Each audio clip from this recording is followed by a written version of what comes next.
ফেসবুকে ইলিশ মাছের দাম কমলেও স্থানীয় বাজারে একটুও দাম কমেনি। আর এখানে হচ্ছে ২টা ইলিশ মাছ নিয়ে আসছিল ৩ কেজির উপরে, প্রায় ৪ কেজির কাছাকাছি। আর ২টা নিয়েছিল ৫,৮০০ টাকা। পাশাপাশি অন্য মাছও নিয়ে আসছিল। ইন্ডিয়াতে মাছ দেওয়া বন্ধ করে দেওয়ার পরও বাংলাদেশে চড়া দামে বিক্রি হচ্ছে ইলিশ মাছ। যারা মনিটরিংয়ের কাজে আছেন তাদের উচিত ইলিশ মাছের দামটা আরও কমানো। শুধু মাছ নয়, নিত্যপণ্যের যে বাজার কোনোটারই হচ্ছে দাম বেশি একটা কমেনি। শুধু হচ্ছে ফেসবুকে এক রকমের দাম বলে আর স্থানীয় বাজারে অন্য রকমের দাম থাকে।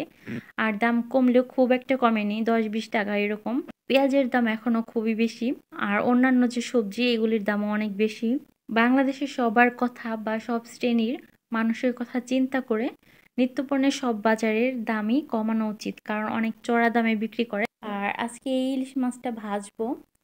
ভাজার জন্য আমি হলুদের গুঁড়া, মরিচের গুঁড়া আর লবণ দিয়ে মাখিয়ে নিয়েছিলাম। আর এটা সরিষার তেলেই ভাজবো।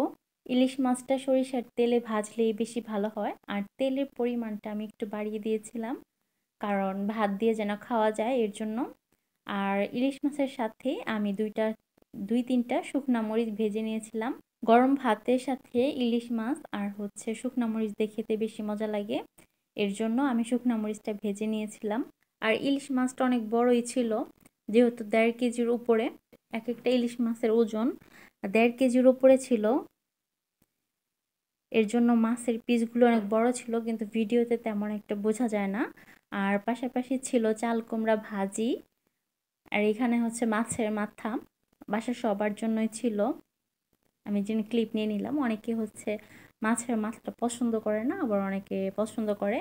আমাদের বাসায় সবাই পছন্দ করে। আর এই পাশে আমি অল্প পরিমাণে ভাত নিয়ে নিলাম, সাথে মাছ। আর ভাতের সাথে হচ্ছে একটু তেল নিয়ে নিব, এই তেলটা দিয়ে হচ্ছে খেতে বেশি মজা লাগে। আর গরম ভাতের সাথে শুকনা মরিচ দিয়ে মাখিয়ে খেতে বেশি মজা। অনেকে ভাতের সাথে এক্সট্রা লবণ খায়, কিন্তু আমার এক্সট্রা লবণ খাওয়াটা পছন্দ না, এই কারণে আমি লবণ নিই নাই। অনেকেই ভিডিও করে ফেসবুকে ইলিশ মাছের, খাওয়ার সময় কোনো কাটা বাছতে হয় না, এমনভাবে খায় যেন মনে হয় যে মাংস দিয়ে ভাত খাইতেছে। কিন্তু আমি এইভাবে খেতে পারি না, এর জন্য ভিডিওটা আর করি নাই, কারণ এত কাটা, ভিডিও করতে গেলে গলায় কাটা আটকে যাওয়ার সম্ভাবনাটা অনেক বেশি।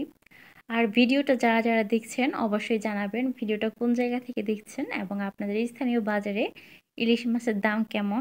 বিকেলে খেয়েছিলাম পেয়ারা, এটা হচ্ছে দেশি পেয়ারা। উপরে সবুজ বা হলুদ দেখা গেল, ভেতরে একদম লাল কালার। আর এটা অনেক মিষ্টি হয়। এই পেয়ারার নাম কারো জানা থাকলে অবশ্যই কমেন্টসে জানাবেন। পেয়ারাটা অনেক মজার। ভিডিওটি যারা আমার ফেসবুক পেজ থেকে দেখছেন তারা আমার পেজটি ফলো করে দিবেন। আর যারা আমার ইউটিউব চ্যানেল থেকে দেখছেন তারা আমার ইউটিউব চ্যানেলটি সাবস্ক্রাইব করে দিবেন। ধন্যবাদ ভিডিওটি দেখার জন্য।